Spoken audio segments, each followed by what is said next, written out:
Atras abante, purong sulong at labas-pasok ang desisyon ng current undisputed Super Bantamweight World Champion na sina Uya Inoue.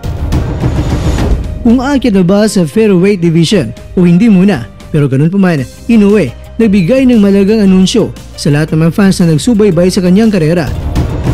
Gianni Real Casimero, biyang Japan na nga ba? Airport pa lang ngayon ba? Tinumog na ng taga-suporta ang angas ng Pinas. Padualas nagpasalamat. Dito po galing ang mga balitang ibabagi ko sa inyo. Kaya tara, kwentuhan na.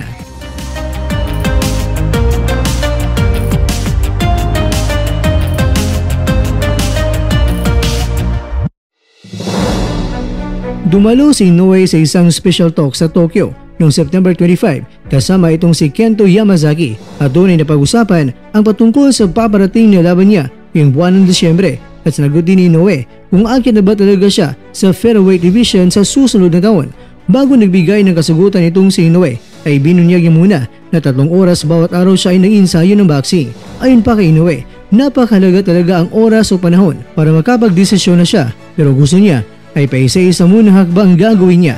Ayon naman kay Inoue, kung naman ang narating niya ngayon ay dahil ito sa pagbigay niya ng tamang panahon at dagdag pa ni Inoue, siya hindi talaga unlad sa kanyang kakayahan kung sakaling hindi niya challenge ang kanyang sarili at kung sakaling itigil na ni Inoue na i-challenge ang kanyang sarili ay doon na hihinto ang kanyang pagunlad o pag-improve sa kanyang sarili.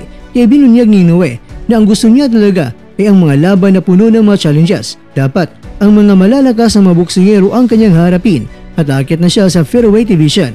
Usap-usapan naman sa ngayon mga kwento na makakalaban ni Inoue ngayong Disyembre ang ranked number 1 sa World Boxing Organization at International Boxing Federation sa Super Bantamweight na si Sam Goodman. Kaya naman, medyo naguguluhan si Inoue kung ano nga ba ang kanyang dapat na gagawin kung madedipinsan ba niya ang kanyang mga titulo ngayong buwan ng Disyembre at sa susunod na taon ay aakyat na siya sa featherweight division o di kaya dapat na magpalaki na siya ng katawan at maganda na para sa pag-akyat kagad sa featherweight. Pero ganun pa man nilinaw ni Inoue sa kanyang mga boxing fans na sa ngayon ay nakafocus muna siya sa kanyang paparating na laban ngayong darating na buwan ng Disyembre at ganun pa rin ang venue ng laban sa bansang Japan.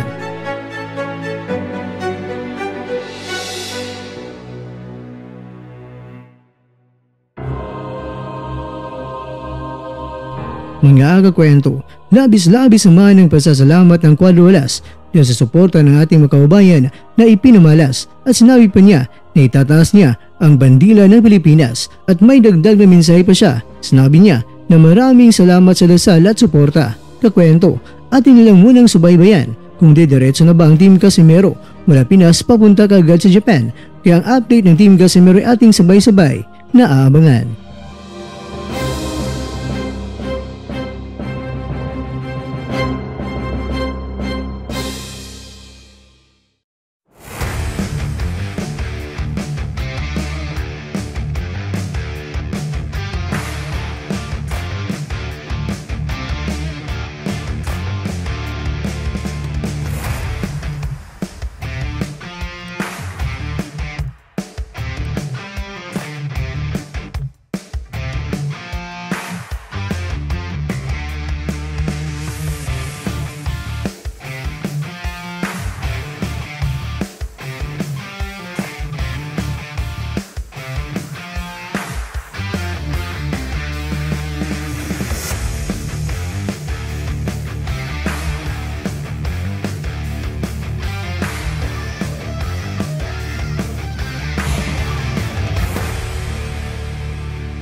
At dyan, nagtatapos ang ating kwento.